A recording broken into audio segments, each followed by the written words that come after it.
Well, welcome in, everybody. This is the Maine Hockey Report brought to you by the Hockey Podcast Network. I'm your host, Benjamin Kennedy. Thank you so much for being here today. We've got playoff hockey to talk about, guys. The Boston Bruins and the Buffalo Sabres getting ready for round one of the Eastern Conference playoffs. We do know now it will be Sunday. Still waiting for that time for game one, but what a scene that's going to be out in Buffalo today, guys. I am joined by the voice of the ECHL Boston Bruins affiliate, the Maine Mariners, Michael Keeley. Mike, how the heck are you, buddy? I'm great, Ben. Long time no see. We had a great broadcast Right. together last night, and so excited to be talking about all things playoffs here. And it's great that it worked out to have me on for this episode. We talked about this a month ago that, hey, there's a real chance that it could be Buffalo Boston in the first round, and what an epic series that could be. And here we are, man. We got what we wanted. Yeah, it really is amazing. I mean, for the fans or anybody watching this that doesn't know my background, I'm from upstate New York. I'm from Rochester. Grew up as a Buffalo Sabres fan, so they'll always be my hometown team. Of course, now working 5 years in the Bruins organization with the Mariners, get the best of both worlds with this series, and obviously have a lot of knowledge about it. So nobody saw what was coming from the Sabres. I think that's fair to say. They, of course, had a 15-year playoff drought, and to not only break that, but to win the division, pretty amazing. And I think the Bruins surprised a lot of people as well as far as their preseason projections. And we know how basically the entire Atlantic Division and arguably Eastern Conference at large was so competitive this year at a historic level. That, you have teams like the Bruins, you may, at times, I know you've said on your show, Ben, that you've been disappointed in them, but you look up and they have 100+ points, and Right. you certainly would have taken that way back in September. So it's kind of crazy, the roller coaster ride of a season that it's been, but really good season for both organizations. And now they'll go head to head in the playoffs. Yeah, I mean, yeah, I get a little reactionary sometimes. I admit it, right after a bad game, after a bad loss. But yeah, when you take that step back and take that 10,000-foot view, really for both clubs, but I'll speak from the Boston perspective. Listen, I had them sixth in the division. When I went back and looked at my preseason kind of predictions, I didn't have them making the playoffs. I had Buffalo eighth. I had Boston sixth. I think I had the Rangers in. I had the Devils in. I think I had Pittsburgh eighth. I mean, so take everything I have to say on this video with a grain of salt. Don't take it to Vegas. Don't do anything like that, man. I clearly don't know what I'm talking about. But really, to the point, nobody really saw Buffalo coming. They really didn't see it. I didn't see it. I mean, I thought ceiling might have been maybe pushed for a wild card this year. As you know, Mike, it's never been a question of the talent. They had all those first-round high draft picks, guys like Thompson and Tuck and Dahlin and, good goaltending now. Like, the talent's always been there. It's just been, how can you bring it all together? And I really think more of a cultural change, and what better change than to bring Lindy Ruff back in, right? Yeah, I mean, I think the biggest thing going against the Sabres going into the season was that a lot of people, myself included, didn't think they did enough in the offseason to improve their team. They had a youth movement come in a couple of years ago. I believe it was the 22-23 season, where they overachieved, and it looked like they were going to maybe get into the playoffs. Didn't happen. They kind of collapsed at the end. And they kind of banked on that group repeating its success the next year. Didn't happen. And again, they made kind of small moves year to year, offseason to offseason. And Kevin Adams, who of course was the general manager prior to the season and going into the season, didn't do a whole lot, but clearly he knew the team he had. And it is kind of a tragedy, honestly, that his team ended up having this epic season and he wasn't there to reap the benefits of it, as of course he was replaced by Jarmo Kekalainen in around, I believe it was December or so when that move was made. So, I mean, he proved me wrong and a lot of people wrong that the team that he had built, for the most part, minus an addition or two here or there, was good enough to not only make the playoffs, but obviously win the Atlantic Division. So, but that being said, I still think they overachieved this year. And yeah, I mean, I'm a big fan of Lindy Ruff. I mean, he obviously, when I was growing up, childhood years following the Sabres, he was the bench boss, and crazy to think that his Jack Adams win was 20 years ago exactly, and he could potentially get another one 20 years later. So it's been, I mean, the city of Buffalo, that fan base deserves it, and we'll just see how far they can go. I wonder if Lindy Ruff has it on recording, that Fire Lindy chant that the Devils fans had a couple years ago after like 3 games into the season. He must be laughing about things like that today. But no, I mean, good on Buffalo for doing this. And really, when you look at the Atlantic Division, no Florida, no Toronto this year. I mean, how weird is that? It's really kind of flipped on its head. You have Ottawa and Montreal 2 years in a row now getting into the playoffs. And then of course, as we know, Buffalo. Same, Tampa, kind of the long forgotten team that's just always there and quite honestly might be a favorite in the East. As we'll see how it goes. But when we look back at the Boston-Buffalo matchup here over the year, 4 games, Boston did get the better of the play, winning 3 out of 4, 2 overtime games, as we know. Now, 2 of these were early when Buffalo was, I think, still trying to figure things out back on October 11th.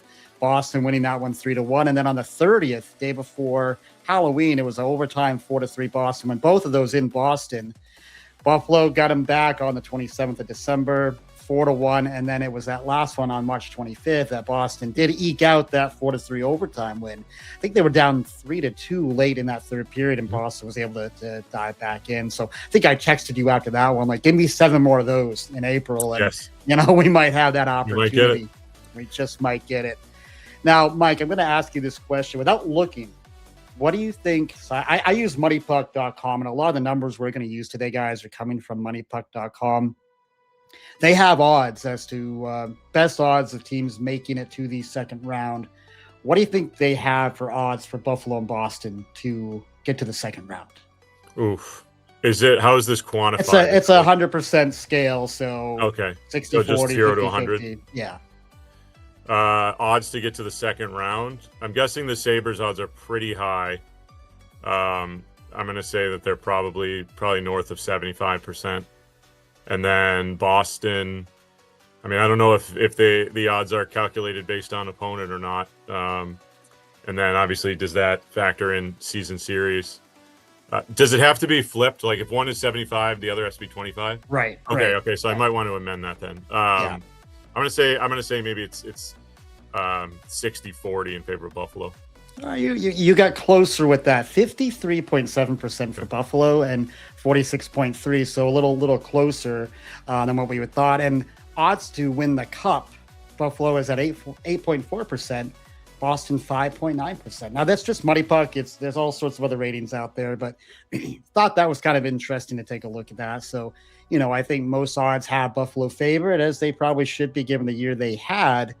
But man, when we dive into these numbers, Mike, I don't know if you've had a chance to look over some of these numbers here, but so many stats are just very, very close between these two teams.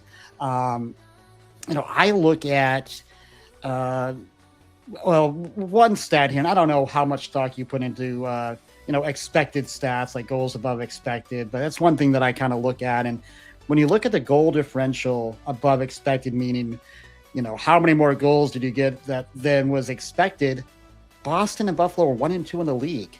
Boston getting 51 more goals than expected versus 49.46 for Buffalo. And you see both were kind of surprise teams this year, getting to where they are. So I don't know, anything jumping off the board for you when we look at some of these offensive stats? Well, first of all, just talking about the season series, it's funny because back in the day, before they changed the way the schedule was made, these teams would play like 8 or 10 times in the season. And that was, it was a really true rivalry. Obviously, they met in the playoffs in 2010 and a good series there. So it's the sample size is weird. Like you said, 3 of those games were prior to 2026. I would say Buffalo played their better hockey in 2026. Oh, absolutely. And then, the last game, or you mentioned 2 of the games went to overtime. But, I mean, not many teams took 3 out of 4 from the Sabres this year in a season series. So I think that definitely is something that the Bruins should be holding high going into this series, knowing that I'm sure it's going to be a big talking point for them in their locker room as they look for positive reinforcement. But Yeah, I mean, definitely two teams that we keep saying it. I think the common denominator here is exceeding expectations, and I think the Sabres, looking at some of their players, I mean, a guy like Josh Doan, who came in and he was actually considered the secondary piece to the JJ Peterka Michael Kesselring swap, and the Doan has been maybe arguably the best player to come out of that trade on either side. I mean, he's fifth on the Sabres in scoring. I mean, and I think we all know that we all knew that Pasternak was going to lead the way for the Bruins, and he did by leaps and bounds. But I think they got some production I mean, Morgan Geekie finishing second on the team in scoring. I don't know if I would have forecasted that. Pavel Zacha finishing third. So, yeah, there's some guys that had some surprise career years, and I think that's how you get to have the year that these teams had. But I think they are. I mean, maybe Boston is a little top heavy when you look at Pasternak's points compared to the guys below him. The Sabres are a little bit more spread out across the board, but I think in general, both of these teams have a decent amount of depth that could shine through here in this series. Yeah, I mean, goals for per game. Buffalo is fifth in the league at 3.45, and Boston tied for 10th at 3.27. And I think, again, both elevated over what was expected. I'll speak from the Boston perspective that I think we had four guys over 20 goals. I didn't see Zacha getting to 30 this year. I really didn't. Yeah, Pasta does what he does. Geeky being in that 30 to 40 range didn't really surprise me because he did it last year. The whole question was, could he do it again? And he did. Now, he got really quiet kind of back half of the year. We know that. When I look at Boston, though, I look at guys like Middlestad, guys like Fraser Mitten, some of that depth scoring they've gotten. Offense hasn't been a problem for Boston this year. That's been the surprise. We all thought that was going to be the problem. There was actually some more of the defensive metrics that became more haunting for the team. Looking at this too, neither team really generates a ton of high danger chances. They're both in the 20s in terms of high danger shots on goal created. Boston 22nd, Sabres 23rd. But shooting percentage when they do get shots on goal, both ranked 5th and 6th. So when they do get high danger shots, they have a really good chance of going in. So that just really speaks to the high end efficiency, I think, of both of these offenses. And again, kind of tied to the hip, really, both in the top 10 in that category, Mike. Yeah, that's an interesting stat. It is interesting too. Like, if people were listening, people would be getting into Time Machine from 20 years ago and listening to this podcast. They'd have no idea what we're talking about. Like, what's expected goals and what's this and what's that? Yeah. All these new age stats that we're breaking out on them. But it does make it such a more fascinating way to kind of dive into the numbers. And it will be interesting to see how that stuff translates into the playoffs. I mean, I think and we'll probably get into this later, but the Bruins are definitely a more physical team than the Sabres. And will that benefit them more come playoff time? Will that style of play? I mean, the Sabres, I think the Sabres were accused of playing river hockey by somebody. I don't know if it was a Tampa Bay quote coming out of there, but if they're going to be playing run and gun, and I don't think that necessarily is how they see themselves as an offensive identity, but there are times this year where it kind of looks like the Harlem Globetrotters out there when they're moving the puck around, and that might not, translate into the playoffs. So it's interesting to hear that they were not in the top half of high danger chances because I watched a good deal of both of these teams this year, and I guess I just wouldn't have guessed that with the amount of offense that both of them put up. So obviously very efficient there, like you said. Yeah, the efficiency there, and that's just the shots on goal. They can measure chances maybe differently too, but I was a little surprised by that as well. I think the one glaring piece here that's really going to be an edge for Boston, it's been an edge for them all year, is in the face-off dot, Mike. This was a spot I really thought Buffalo was going to address at the trade deadline. They are dead last in the face-off circle, 45.9%. So they don't win a lot of face-offs, but man, when they do get the puck, they're able to get, what we can talk about giveaways and takeaways here as well. They rank third in takeaways. So again, not winning a lot of faceoffs, but doing a great job at getting the puck back. But were you surprised that Buffalo didn't address that at the deadline? Well, they actually did. They went out and they got Sam Carrick, and then he got injured. So I know that was one of the big reasons they brought him in. Hmm. I think a lot of people expected Yarmo to make some big splash, but he decided to kind of, not mess with what's working, so to speak. Stick with what brought you there, and I don't disagree with that strategy. Carrick was very productive in the period before he got injured, and haven't really seen an update. I don't believe he's going to play this series from what I last read. But I mean, it's funny you mentioned faceoffs because we were just at a staff lunch here with the Mariners, and we were talking about the Mariners and how Xander Lampa and Max Andreev have been so good in the faceoff dot this year. And I mentioned how it is such an underrated part of the game because it dictates who has the puck, right? I mean, you can't win games if you don't have the puck. And when you're able to start with the puck in the offensive zone, especially on power plays, you get that momentum going right away when you win that faceoff, and puck possession becomes even more key come playoff time. So yeah, definitely an advantage that the Bruins could have for sure when it comes to those key late game situations, special teams, and just in general, key moments in close games, which we know we will have plenty of. Yeah, I mean, it's, Lindholm doing what he does, and I go back to Fraser Mitten. What a steal by Don Sweeney. For as much as Bruins fans want to just crap all over Donnie, man, what he did to Toronto in that trade, going back to last year, trading away Carlo, getting a pick, might be a first-round pick this year if Toronto doesn't get a top 5, and Fraser Mitten. Fraser is going to be a top 6 guy for this Bruins team for a very, very long time. Now, it's just pulling up his numbers here on the year. 17 goals, 18 assists for 35 points, 49.3% in the face-off dot, so just a little under 50%. But for a young kid, that's pretty impressive. Yeah, absolutely. I mean, definitely not a household name, a guy that I remember from Providence last season.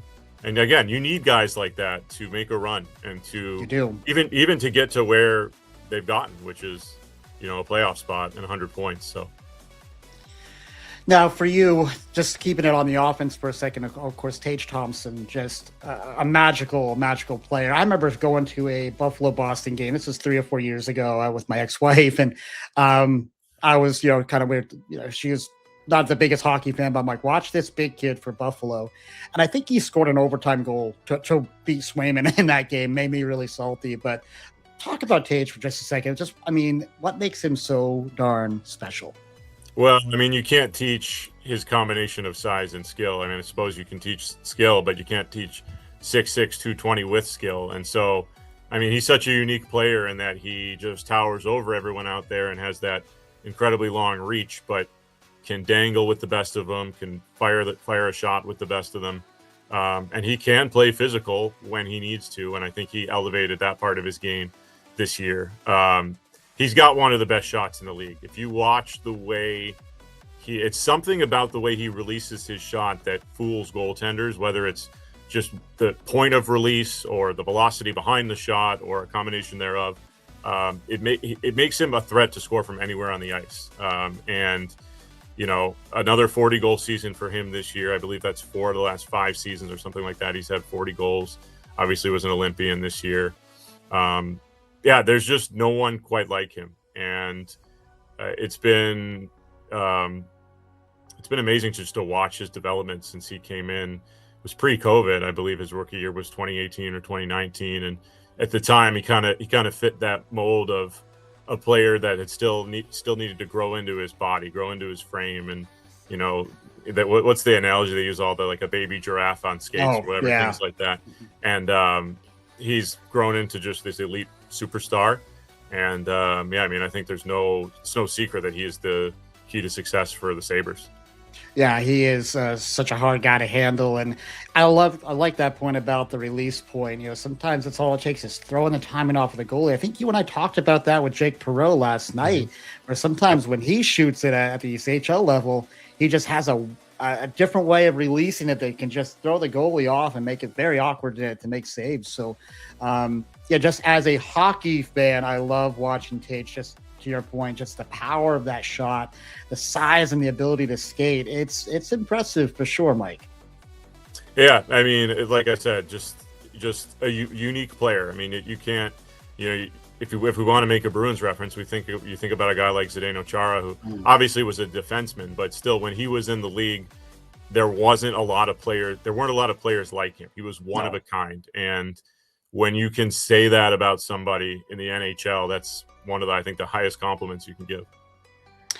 Indeed. Now, I would say one thing that's really in Buffalo's favor in this series, talking more from a defensive perspective, and something that gives me just anxiety and heartburn every time I watch a Bruins game, is we talk about high danger shots on goal, but high danger shots on goal allowed.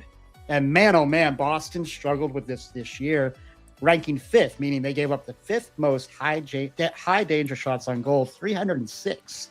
So really leaning on Swayman and Korpisalo to really bail them out of some major situations. But I think that could be something that Buffalo looks at. They were 11th in the league, so they gave up a fair amount themselves, 292. But maybe that's a place where Buffalo can say, listen, we can attack these guys. They give up a lot of high danger stuff. Let's get after it. Yeah, I remember that point coming up, I believe, in the last head-to-head meeting on March 25th there. The Bruins ended up winning in overtime. I just remember there being a lot of talk about the chances given up by the Bruins. And it will be very interesting, too, because Buffalo's defense is very offensive-minded. I mean, they have players. Bowen Byram is always the one that comes to mind. That is a pure offensive defenseman. Rasmus Dahlin is kind of just a good. I mean, he a lot of people would consider him an offensive defenseman, but I think he's such a good all-around player that he plays very solid defense as well. But when you looked at Buffalo's defense coming into the season, at least when I did, I thought to myself, okay, this D should lead the NHL in scoring from the blue line, but will they have trouble defending? Will they give up too much? And they've done a pretty good job. I mean, they scored so many goals this year, but they did have a plus 47 goal differential, so they weren't giving up a ton either. But I think the Sabres probably have the edge on offensive production from the blue line for sure. But there could be moments where both teams struggle to defend a little bit. And again, this is where the game changes in the playoffs. You're not going to have the same type of games you have in the regular season. Right. And it could come down to which team can adapt to that better. Yeah, when we look at goals against per game, Buffalo ranking 11th at 2.93, so giving up under 3 a game, and Boston at 14th, so both in the top half of the league, 3.01. But yeah, to your point, where Boston has struggled has been kind of the depth of the blue line a little bit, and some of the miscommunications, and it got better under Marco Stern this year for sure, way better than it was a year ago. I mean, they were miscommunicating on everything last year. But that's really kind of a weakness. They give up a lot of odd man rushes, a lot of rushes down the ice. And we go to giveaways and takeaways.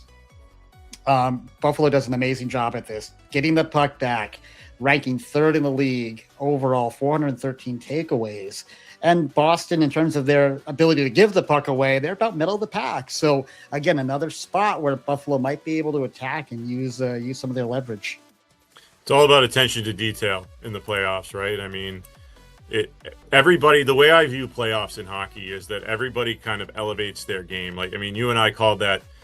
It was effectively a meaningless game last night between the Mariners and the Railers, and painful. It showed. I mean, obviously Worcester, they seemed to want it a little bit more last night, just kind of based on where the teams were at. And I think the Mariners were just, focused on staying healthy, just trying to get through the last 2 games. But, if we had flipped the switch and made that a playoff game, you would have seen literally every other player on the ice playing at a higher level. Right. And that, to me, translates into when it comes to giveaways and takeaways, your attention to details as far as, am I going to make this high-risk pass? Am I going to make the safer play? And then the battles on the walls for possession become more intense because everybody just wants it so much more. And so I'm not saying you throw away the numbers. The numbers matter, of course. Trends matter, and that's how we're able to break these things down. But, again, it's going to be the team that can have better attention to detail that is going to end up coming out on top here. And I think that applies as well to the giveaway takeaway. But I mean, if you want it from the Sabres perspective, again, they have a lot of very good forechecking fours. I mean, you mentioned, we haven't really talked much about Alex Tuck here. I know you did mention him earlier. Right. But another guy that's sizable, very, very good in battles on the walls, and also has the ability to finish plays, has a great shot, and a guy that, if you want to start talking down the road, he's not under contract next year. He's somebody playing right. for his next contract, so that might add some motivation to him. A lot of good playoff experience for him as well with Vegas. So, Sure. but yeah, One of the few.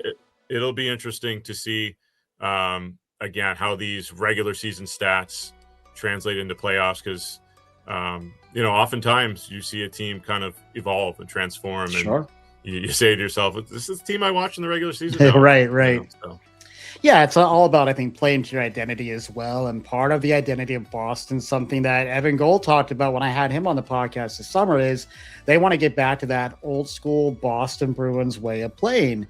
And you talked about hits and forechecking, and you go out and sign a guy like Tana Jeannot, adding him to a group with Kastelik and Zadorov and some of these guys. Boston was 6th in the league in hits given, 1861. Buffalo, not so much, down to 22nd, over 1,500 hits. So they, have played that physical style. Now, it does get them in trouble, right? We get into the penalty box a lot. I think Tampa and Boston, two of the most penalized teams in the league this year. But I think for both clubs, from a defensive perspective, it's really going to be playing to your identity, playing to what has kind of gotten you here. And we'll talk about experience and those expectations here in a bit. But I'll be curious to see how many of these trends from the regular year carry over into this series, because these are teams that do know each other very well. But it's not like the ECHL where you play a team 3 times in a row in a weekend. You play them once in October, once in December. Now you got to play them, 7 times over a 10, 12-day span. It changes. It's going to be really the physical element of this series is really fascinates me, because you're right. I mean, on paper, Boston is a much more physical team. The Sabres played these 2 games against Tampa Bay, particularly the first one, that got out of hand as far as there were scrums and fights after almost every whistle. And then Tampa Bay played a similar game with Montreal. And of course, can't wait to watch that series as well. It's going to be so much fun. Go head to head in the other series and in the Atlantic. But I mean, I remember watching Nikita Zadorov come up with the Sabres, and there's something about the way that guy hits you where you stay hit when you get hit. Yeah. And I think, as far as any single player in this series, as far as a physical threat, and one that guys are not scared of is maybe the wrong word, but looking to avoid getting hit by, I think he's the guy you key on. So I'll be watching him and expecting him to play a big factor as far as trying to wear the Sabres down on the physical side. Buffalo does have some players. Beck Malenstein is probably the one player that is kind of the physical, hard forechecking guy. He's not necessarily known for going out there and laying guys out. And they did go get Logan Stanley, was one of their pickups, a defenseman from Winnipeg at the deadline, and he's a very big man who will drop the gloves. So I think those are probably the 2 guys that will be willing to answer the bell from a Bruins point of view. But you'd have to think that the Bruins are going to go in trying to push the Sabres around and rattle them and get in their heads. And I know that Rasmus Dahlin himself has kind of this reputation of kind of being a pest out there and being a guy that other teams are looking to trigger and get him off his game. And he's done a pretty good job, I think, of withstanding that. But if I'm just looking at this and thinking about how this series is probably being approached by both teams as they watch the other, I think there's a lot of Boston's probably doing a lot of prep in the realm of let's hit these guys, let's make them not want to have the puck on their stick for too long. So definitely a huge storyline, I think. Yeah, I think so for sure too. Should be a lot of fun, of course, to play out 2 overtime games out of the 4. So, the series was closer than the 3-1, results that we ended up getting. Well, let's move on to goaltending. I'm really curious about this, Mike. This is really going to be, I think, a huge story. Of course it is, right? Any playoff series, you need goaltending. But I think in particular in this series, and I'll just start talking about Jeremy Swayman. First of all, if you're here to hate on Jeremy Swayman, you can just leave, unsubscribe from my channel, because the hate for Jeremy Swayman in Boston is unbelievable. I know people are salty about how that contract, negotiation went down. Okay, fine. He's had an amazing bounce back season. I'm telling you what, the Bruins are not in the playoffs without him this year. He is the No doubt. MVP of this team, in my opinion, man. Absolutely. Look at those high danger shots on goal allowed, and a lot of blocked shots in there too for the Bruins. They were top 10 in shots blocked. But man, we left Swayman out to dry so many times this year. 31 wins, a 908 save percentage, 2.71 goals against, a huge bounce back for him. Ukko-Pekka Luukkonen, Mike. First of all, one of my favorite names to say. A great name. I think it's everybody's favorite name in the league, but 2.52 goals against and a 910 save percentage. You're tacking on 22 wins. Talk about UPL for a second, Mike. Yeah, it was really interesting because Buffalo was doing goalie by committee for quite a while there between Luukkonen and Alex Lyon. Lyon was brought in the offseason. Another area where a lot of fans did not think the Sabres did enough to improve their team, because goaltending's kind of been that Achilles heel of them. You could literally say since Ryan Miller left, and we know how long ago that was.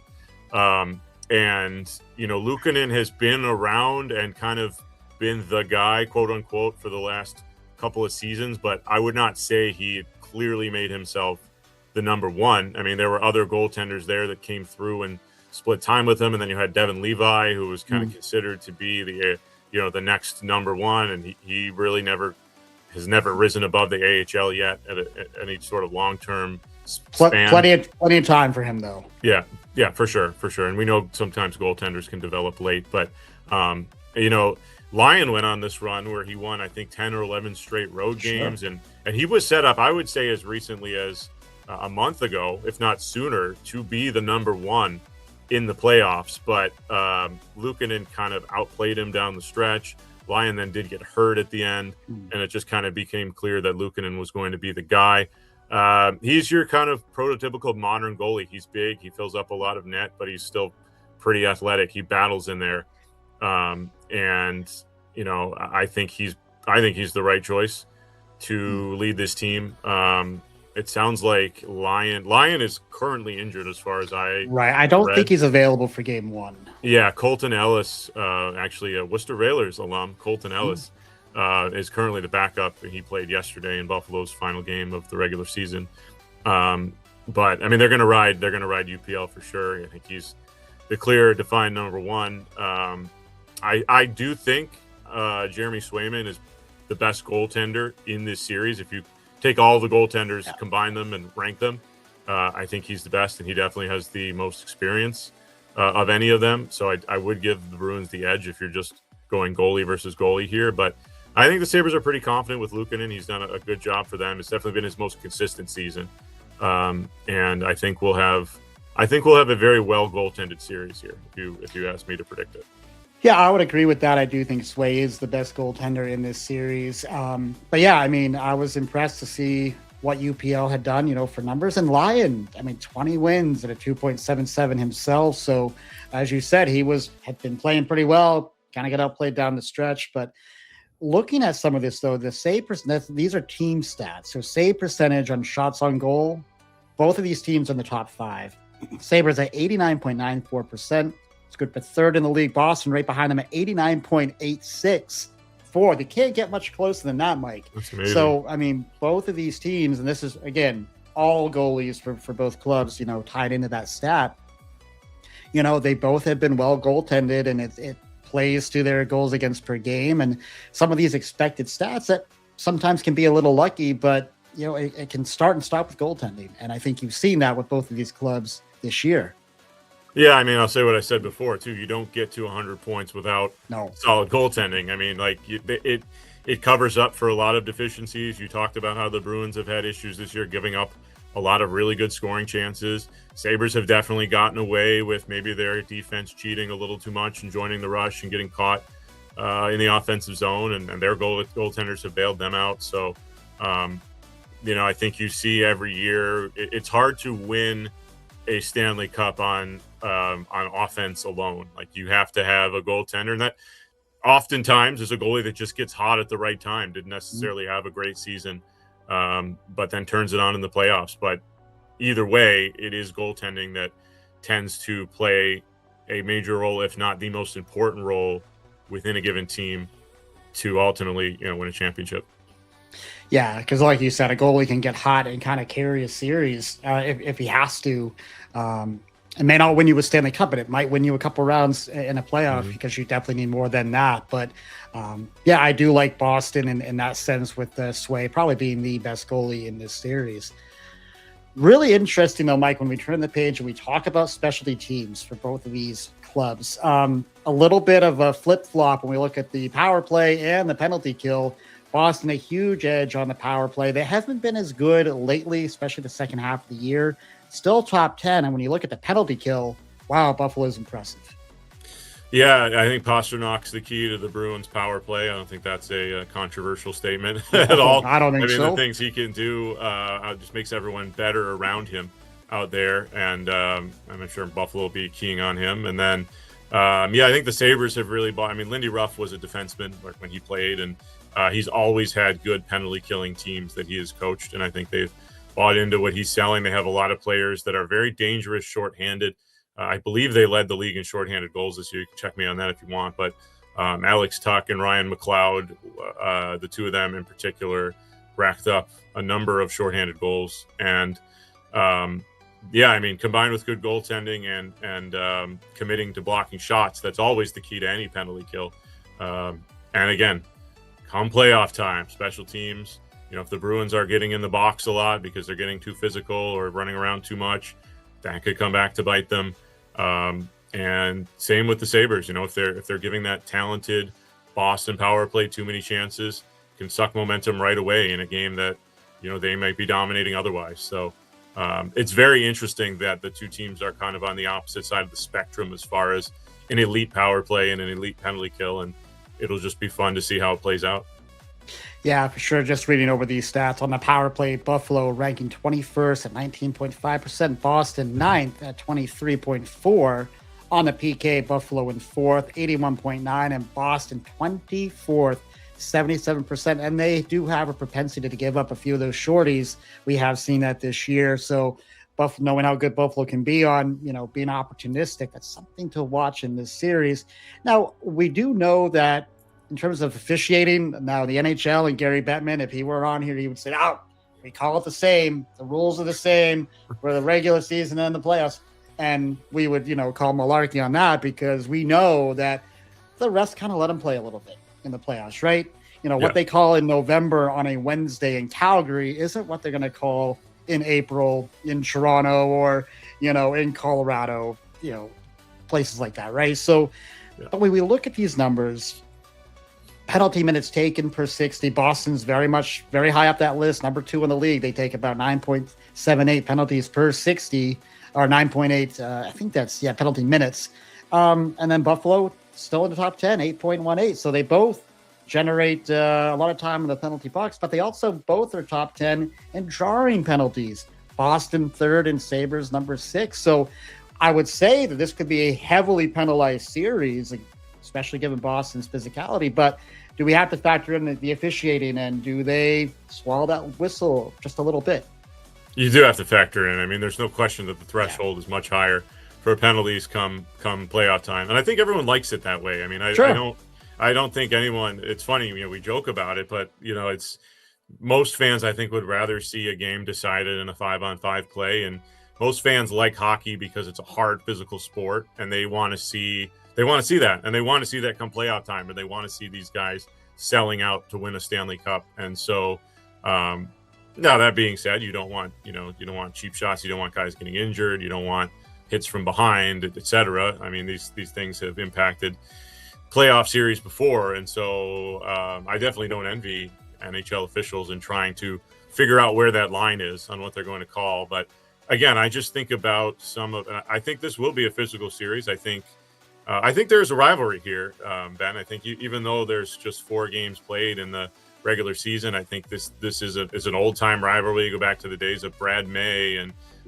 these teams have had multiple playoff matchups in their history. And like I said, they used to play a lot more head to head, but it's a good Northeast rivalry. Of course, it used to be the Northeast Division not long ago, and so I think that inherently will come along with some bad blood. And again, Bruins are a physical team, and I think I don't know if it's this playoff specifically, but again, between what I expect, what we're going to see in the Montreal Tampa Bay series, I think there's just going to kind of be this general feeling around the NHL of fight night, for lack of Yeah, a yeah. better term. And I just have the feeling that this particular playoffs is going to be very fun to watch if you like that element of hockey. So that's just, again, I have nothing to base that off of other than a gut instinct, and I guess, like I said, what we've seen from those late regular season games. Yeah. But that's just kind of what I think is coming. And yeah, I mean, we know that over the course of this series and every series, there will be some controversial calls. We'll have some discussions about, was that a hit from behind? Was that a 5-minute major? Was that this or that? And then, you can go even beyond that. You're going to have goals reviewed for goalie interference, and there's going to be, subjectivity there that, one person sees one way and another sees the other way. But, at the end of the day, that's what we're here for, to talk about it and debate it, and it's what makes it fun, right? Yeah, if you're an athletic trainer, bring extra Band-Aids, right? Maybe have the stitch kits ready to go because, I think it's going to be a heck of a good time, no matter who you're cheering for. Well, let's talk about coaching for a little bit. I know we talked Lindy Ruff earlier, but I want to talk about disparage and experience from Marco Sturm to Lindy. It's not Marco's fault. He's a lot younger. Lindy, 1,938 regular season games, 132 playoff games, of course, got Buffalo to the East Stanley Cup in the 98-99 series, and a Jack Adams Award winner going back to 05-06. Marco Sturm, what's his coaching record? We'll just look at the Boston record from this year because it's just one season, 45-27-10. And I'll tell you, this was a huge hire for the Bruins going back to the summer because there were a lot of candidates out there. There was Mike Sullivan, there was Rick Tocchet, there was the assistant from Washington, who I know got himself into a little bit of trouble. There were a few other guys out there, and Marco was always one of those guys that was kind of maybe not the big name of a some of these other guys like a Sully in particular, but had played here before and really was, I think, kind of thought of as maybe the heir apparent in LA.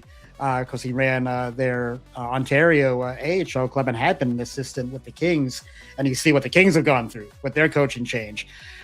I just think that when you see what happened in Boston, how they fired Jimmy Montgomery, Joe Sacco took over last year, and it was a complete dumpster fire. And all praise to Joe Sacco for keeping the ship kind of floating a little bit because that thing was damaged bad. But there was no shot that Joe Sacco was getting that job. Marco's come in and in a year where Boston really didn't make any big splashes in the offseason. They got, Jeannot was maybe the biggest name, and that came with a lot of controversy. And, did we pay him too much? Was the term too long? Marco came in and really steadied these waters, got them back to more consistent details that we can pick and, look at defensive metrics and things like that maybe they still struggle in. But got this team from, kind of dead in the water to back in the playoffs in 1 year. He's not going to be a Jack Adams Award winner this year, but I wouldn't mind if he got a few votes. I mean, I think he's worthy, and I think the Bruins brass deserve a lot of credit for that hire. I think, like you said, so many big names were out there, and they're obviously a historic, well-respected, and very successful franchise, and you want to make sure you're hiring the right person there, and clearly they did their due diligence to find the person that was going to take this team to the playoffs when I think many doubted that they could do it this year. And it's always a little bit of a risk when you hire a guy with no experience at the NHL level as a head coach and throw him in charge of a prestigious franchise. And again, 100 points speaks for itself. I think when I'm looking at my coach of the year picks in any sport, I always look at where did they end up versus where did we expect them to be. Right. I think a lot of people kind of gauge that award in different ways. You just give it to the coach that wins the most games or that puts up or accumulates the most points if we're talking about hockey here. But I do think a better way to look at it is a coach that exceeded expectations the most or brought a team from whatever the lowest level was to the highest level as far as where they were expected to be, where they ended up. Right. And I think if you're measuring it that way, both Ruff and Sturm are definitely probably the top two picks there. I guess Rick Tocchet would probably be another good one. Yeah, Tocchet would have to pick be as in there well. for sure. And that was kind of a late development. It looked for a while that the Flyers were not going to make it. I think Buffalo and Boston from about December on looked like they were playoff teams. Maybe it wasn't going to be a sure thing, but they were in there. They were in contention. The Flyers for a while were outside the playoff picture and surged in at the end. But focusing just back on these two teams again, I think Lindy Ruff will probably get it, but I think Sturm should and will get some votes because what he's done. I think if anyone is telling you they expected him to bring this team to where they are, I think they'd be lying. Outside of maybe the Bruins brass themselves, because obviously they made the hire for a reason. Yeah, and to go back to Buffalo for a second, I think there were a lot of voices that were questioning Buffalo for bringing Lindy back. Bringing back the dinosaur, bringing back the guy that should, a lot of people say, you got to retire, you're done. Bring in someone young, bring in a Marco Sturm, someone like that maybe. And good on Buffalo. I mean, it really, for both clubs, it paid off. And going back to your point, it's hard not to think about John Cooper right now because you think about how you explained it, where the expectations were versus where the team ends up. Well, we always expect Tampa to be up here, and they're always up here. So poor John Cooper never gets a trophy, and never gets that Jack Adams for as good of a job. He's one of my favorite coaches anyway. It's almost like if you don't get it the first time, you're screwed, right? You're right. You're out of luck because you've set the bar high that they didn't give it to you, and then it's like, oh well, now it's expected. To your point. Yeah. Well, but I think just finishing up on Ruff there, you're right. I mean, there were accusations of a nostalgia hire, right? Of just trying to sell tickets and bringing this guy back that everybody loved. That like you said, brought them to the '99 finals, brought them to the conference finals in 06 and 07. And, this guy, the game had passed him by, and it kind of looked that way last season and then the first part of this season, but he proved everyone wrong. So. Yeah, just awesome stuff for sure. Well, one question I have, and we kind of referenced it earlier, but we talk about playoff experience, and this is something that Boston is going to have much more of on their roster versus Buffalo. Now, you do have a couple of guys there, like Tuck, who was out in Vegas. But how much does playoff experience really matter, Mike, in your opinion? That's a great question. I struggle with this one every year because it always comes into play come playoff time, hockey or otherwise. I mean, I think so. I'm a Chicago Cubs follower in MLB, and the 2016 Chicago Cubs won the World Series with one of the youngest teams to ever do it. And they went into the World Series with a core of Anthony Rizzo, Chris Bryant, Addison Russell, Javier Baez, Kyle Schwarber at the time. It's funny to think of him as a rookie. I know.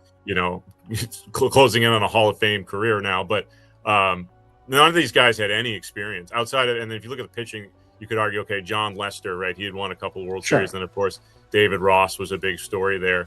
But the core of that team had no experience, and you get that other cliche about they're too inexperienced to know any better, right? They don't feel the pressure because they haven't been here before. And so do you buy into that? Do you buy into experience mattering?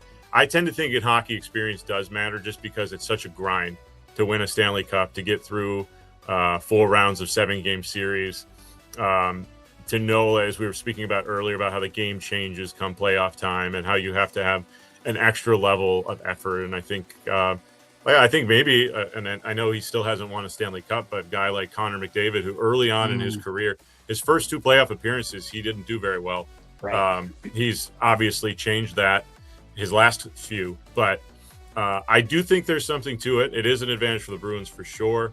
You mentioned Tuck. I think obviously Ryan McLeod went to the finals with Edmonton, and then Bowen Byram won a Stanley Cup with Colorado. But outside of that, they don't have much. This will be the first run at it for Thompson, Dahlin, Doan, Owen Quinn, Power. Owen Power. Yep, exactly. And Luukkonen in between the pipes. So, can the Bruins lean on that experience, having been there before? Swayman himself is. I believe the last time the Bruins were in the playoffs, he had a pretty good run. His numbers were pretty good. And so, I mean, it's a great debate to have. I think it's probably a little overblown as far as putting too much stock into the idea of playoff experience, but I do think in hockey, it matters a little more than other sports. Yeah, and I do think that maybe early in this series, Boston might have a little edge, but once Buffalo gets out there and realize, oh, it's still hockey, Right. be fine. They'll be fine, right? I'm with you. I think it can be a little bit overblown, but it also can't be dismissed. Now, along these lines, Mike, if we're going to talk about difference maker for the Buffalo Sabres, in your opinion, who is the biggest difference maker on the ice for Buffalo? I think it's Rasmus Dahlin. I think because he connects the offense to the defense, like everyone might expect Tage Thompson to be the answer to that question because he's the superstar. But I mean, Rasmus Dahlin is a guy that, again, like he produces offense. He's your number one defenseman as well. He's gritty. He's obviously one of the top penalty killers on the team. And then he is a guy that gets under the skin of the other team. And that, again, when we talk about physicality, penalties, that type of thing is going to play a role, in my opinion, in this series. Dahlin, a guy that has been, if you just said who's been the best player on the Sabres for the last decade, and Dahlin would be the kind of the consistent guy over that span. And he hasn't been there, of course, the full 10 years. But I mean, I think this is what, his 6th or 7th year in the NHL now. I'd have to actually count it up. But let's see, 1, 2, 3, 4, 5, 6, 7, 8. Okay, 8 years. Close.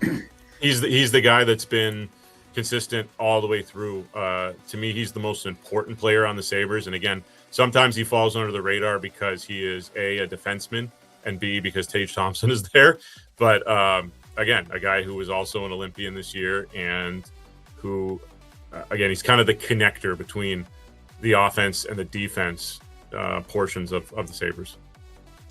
I'm going to answer for Boston. I'm going to cheat a little bit. I'm not going to name just one guy. I'm going to name the second line for Boston as kind of a unit, because this line really has been so consistent with Arvidsson, Zacha, and former Buffalo Sabre Casey Middlestad. What a surprise he's been this year, kind of finding a home in Boston.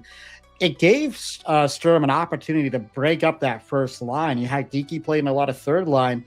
It's what gave Boston that consistency, really 3 scoring lines for most of the year, but 30 goals out of Zacha, 25 out of Arvidsson, tons of playoff experience for Arvidsson. And again, Middlestad really finding his groove. I think that second line really gives Boston that ability to have 3 scoring lines and a bruising fourth line with Chanot and Kastelik and Kuraly out there. Kuraly, another unsung player we haven't talked about, former Bruin, of course, bounced around the league a little bit, ended up in Columbus, and Boston brought him back. And man, he's just, it just gives my heart joy when I think, oh, Sean Kuraly is a Bruin again. But I do think for Boston, that second line, I mean, I was tempted to say McAvoy or Swayman, but I do really look at that second line as being a big, big reason for their success. And I think a line that could make a real difference in this series. Yeah, and I just want to say, too, I'm a big fan of Casey Middlestad. When he was a Sabre, I was sad to see him go. I mean, they ended up getting Bowen Byram. It turned out to be a pretty good move. Obviously, at the time, Colorado. Now he's on Boston. But I loved the trajectory he was taking as an NHL player. He came out 1 year in college at Minnesota, and there was all this talk about how he's not physically ready for the NHL. And to watch him progress over the course of his career to the point where when Buffalo ended up moving him, I thought he was really coming into his own as the number 2 center on the team. And I mean, maybe he hasn't panned out to obviously the expectations of his draft status as the 8th overall pick. But obviously, as you mentioned, fallen into a really nice role on the Bruins. And I expect him to be a factor in the series. I do. And he looks like he's having fun. I didn't see a lot of fun in Buffalo. Now, those are some Buffalo teams that weren't having a lot of fun. Sure. And it really didn't work in Colorado for him at all. Really just didn't seem to fit. He was truly a throwaway. And that Charlie Coyle deal a year ago, another Don Sweeney just stroke of magic, getting Zellers, who was really the guy you wanted in that deal. And Middlestad kind of the cap casualty. And he's turned into, again, a good top 6 wing for this group. All right, I'm not going to ask you for a prediction, Mike. We talked about that. I'm not going to put you on the spot. I'll do a predictions video later when I look at every one of the matchups. But I'll ask it this way. Buffalo wins this series if? That's a good way to put it. I think Buffalo wins this series if their depth scores for them. I think, the big guys like Thompson and Tuck, they're going to get their opportunities. But a number of players this year, I mentioned Doan earlier, haven't talked a lot on this pod about Jack Quinn or Jason Zucker. True. Zucker, by the way, has been one of the best free agent pickups the Sabres have made. Man. What, 25 goals? Yeah. I mean, the guy that a lot of people would have maybe considered over the hill, and he's been a huge key to their power play as well. So I think if those second and third line players are scoring, that's when the Sabres are at their best, when their scoring is spread out throughout the entire lineup and they're attacking you with 4 lines of dangerous offense, which kind of like we talk about with the Maine Mariners here, when they're able to roll 4 lines and, kind of rest up those top players, not have to rely on them with huge minutes necessarily. If those guys are going, I think the Sabres will be tough to beat. We will see. I'll answer it on the Boston side. Boston will win this series if they can avoid giving up those high danger chances that we talked about, minimize those penalties that we talked about. We know that Boston's their culture, their style is to play a physical, heavy forechecking, kind of style, but can get them in trouble. And I think that could really get you in trouble in this series if you go a little too far with that. Too many giveaways, too many odd man rushes this year for my liking. They've got to clean that up, especially against this really dangerous Buffalo team that's a little bit faster, a little bit younger than you. And then utilizing your advantage in the power play and in the faceoff dot. I think if Boston can hone all that in, not lean on Jeremy Swayman to bail him out of every situation, Boston may have a chance to win this one. Yep, I think that's it. I think you nailed it there. I think can these teams, you mentioned identities, right? Can they maintain their identity, the things that got them to where they are, to this point where they are meeting, and can they clean up the deficiencies that kept them from being even better? Gonna be a lot of fun, Mike. I cannot wait for Sunday. Of course, we're still waiting for the time on that puck drop. We have other playoff series. We're not going to sit here and break down every one. Mike, I'll ask you of the other. We still have a couple that are not decided yet. We got some games tonight to talk about. Of the playoff series that we're anticipating, what's one that you're like, I can't wait for that series? It's so close to me between the Battle of Pennsylvania and the Montreal-Tampa series. Just because Montreal and Tampa, again, they just played a game about a week ago that had a ridiculous amount of penalty minutes. And just watching, obviously, a lot of Atlantic Division hockey this season, it's hard to beat the atmosphere at the Bell Center. I mean, we were talking about it last night on our intermission report for the playoffs. That's one of the most hostile environments you could come into as a visiting team. Tampa Bay, all the Stanley Cups and Kucherov and everything. I mean, that's just going to be a tremendous series. But I do think the reason the Pittsburgh-Philadelphia series interests me so much is one thing I mentioned earlier, the Flyers, this late surge that they made to get in. They might be the team coming into the playoffs with the most confidence as far as playing good hockey for a sustainable amount of time. And then, we all know what the storyline is with the Penguins, this old group of players that just hangs on year after year that you think, okay, this is going to be their final year. This is going to be, they're going to, either sell off and these guys are going to spend their last year or two with another contender, or they're going to retire. And year after year, they stay together and find a way to get in. And of course, this series also has a Mariners connection with Danny Briere, the general manager of the Flyers and the original GM/president of the Maine Mariners. Very excited for him. Congratulations to him on that achievement. Absolutely. Really something to throw on his resume as general manager. A lot of pressure. We know that hockey market, just like Boston and Buffalo and New York and so many others, are so high demand for a winner. And to get him in there, and the Penguins and Flyers have had so many epic matchups over their history, and then you get the element of each fan base, because those are two very good fan bases, traveling and invading each other's buildings. So I think that's one that I think I'm going to try to make it a point not to miss any games. Of course, the Mariners will probably be playing at the same time for a few. Oh, they will be for sure. That I think it's I-80 that goes through Pennsylvania. It'll be awfully busy with a lot of hockey fans going back and forth. Mine, I was flipping between the Philly-Pittsburgh series, also Dallas-Minnesota for me.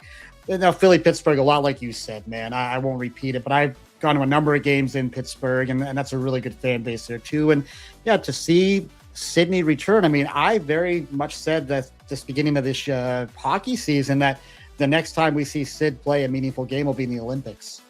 Man, was I wrong. Holy smokes.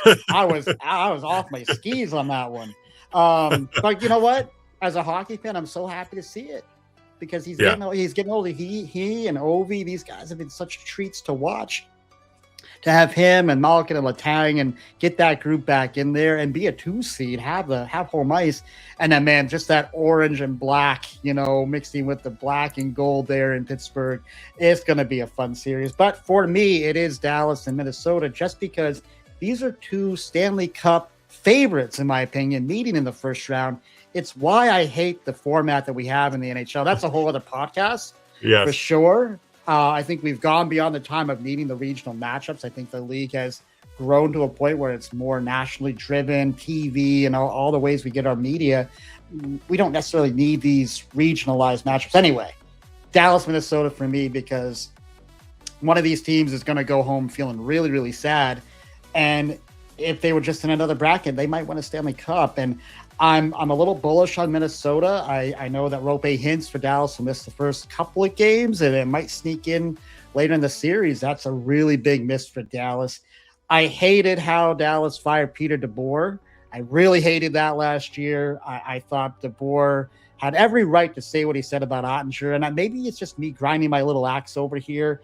I'm kind of cheering for Minnesota in that series. I think John Hines has done an amazing job. John Hines, of course, a guy that our coach here, Rick Kowalski, knows very well, was on a New Jersey bench with him a few years ago. So, of course, Quinn Hughes joining that group. Nick Foligno over there now with his brother Mark. So a lot of interesting storylines. And, of course, you have the Dallas Stars, the old North Stars, and there's some real hatred, actually. You hear about, of course, Minnesota fans hate Dallas for what they did for taking their team, but a lot of Dallas fans feel the same way about Minnesota because they're like, hey, you think this is your team, this is our team. There's more angst in that series than maybe just a casual fan would realize, but that one's going to be just so much fun.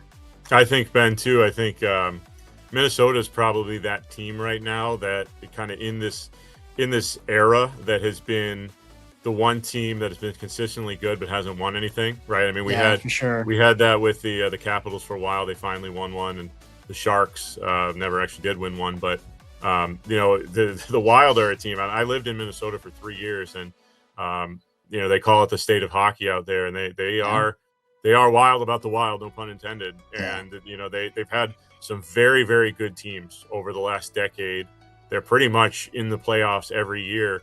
And I don't know that they've gone beyond the second round. I'd have to look it up. But I don't believe they have. Yeah, so it's maybe this is the year for them. It is definitely, to your point, a tough first round draw, just based on the way the formatting is. But I do like that angle too of Minnesota's old team versus Minnesota's current team. There'll be some creative signs that the fans will come up with for that. Anything like the Spit and Chicklets sign, the Ryan Whitney sign out in Buffalo, that was epic. For people who don't know, why don't you tell them what that was out there? Yeah, I think Ryan Whitney had said that the Sabres had a 0.00% chance of making the playoffs back in November, and some clever Sabres fan put up some money for a billboard in Buffalo and threw his headshot up there with that quote and I think the tweet or whatever it was. I mean, Buffalo fans, if you can say nothing else about them, they keep the receipts. They're gonna let you know if you said something about their team and then were proven wrong. But to their defense, I guess they've been waiting a long time for this. So yeah, for sure. Well, Mike, of course, before we let you go, what's up next for those Maine Mariners here from Portland, Maine? Well, one game left in the regular season. We'll be heading on the bus tomorrow, Friday. To go to Trois-Rivières one last time, 3:00 game Saturday. Again, just like last night, meaningless game in the standings. Although the Mariners do have one more chance to break their team single season wins record. If they get that to 43, it would be a nice little feather in their cap on top of all the other team records they've broken this year. But yeah, just one final tune-up for the playoffs.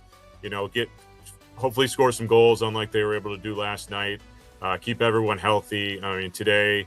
Max Andreev and Loki Johansson were called up to Providence, and so They'll have a chance to get some other guys some looks here potentially, and then they sit and wait to see who their opponent's going to be. You know, the Reading and Adirondack, 1 point separated in the standings right now. They'll play this weekend, not against each other, but Reading is in Florida for 2, and Adirondack actually plays Trois tomorrow night, Friday, as we're driving there, and then they'll go to Worcester. So literally, it's a coin flip right now on who that opponent will be. But the Mariners will prepare for both and be ready for game 1 next Friday. And Ben, as I said last night, I just can't wait to experience that atmosphere and for the puck to drop. And as we've been literally talking for an hour now about there's nothing quite like playoff hockey. Yeah. And that applies right here to the ECHL in Portland, Maine. And it's just been a pleasure to be a part of this season. Rick Kowalski's done an unbelievable job, definitely taking this team to the next level.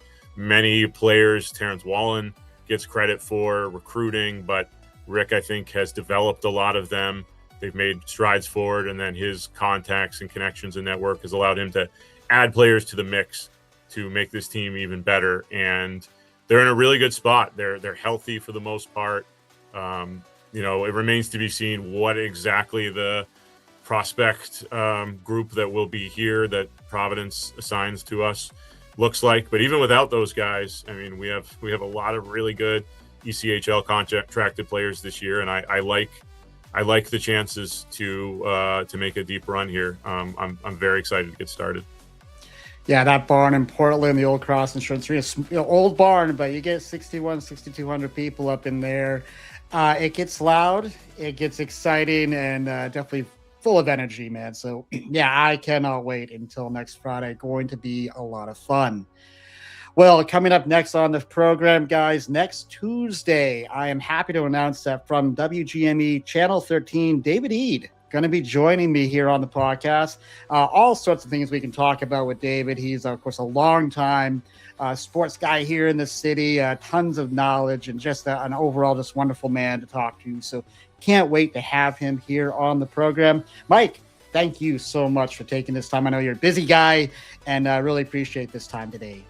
Looking forward to watching Dave on there. He's a great guy. I've had a chance to work with him for 8 years now, and one of the staples of Portland sports media. So that'll be a great conversation. But always great talking hockey with you, Ben. This is a little bit different. We don't get to talk NHL a lot, so I had a lot of fun doing this.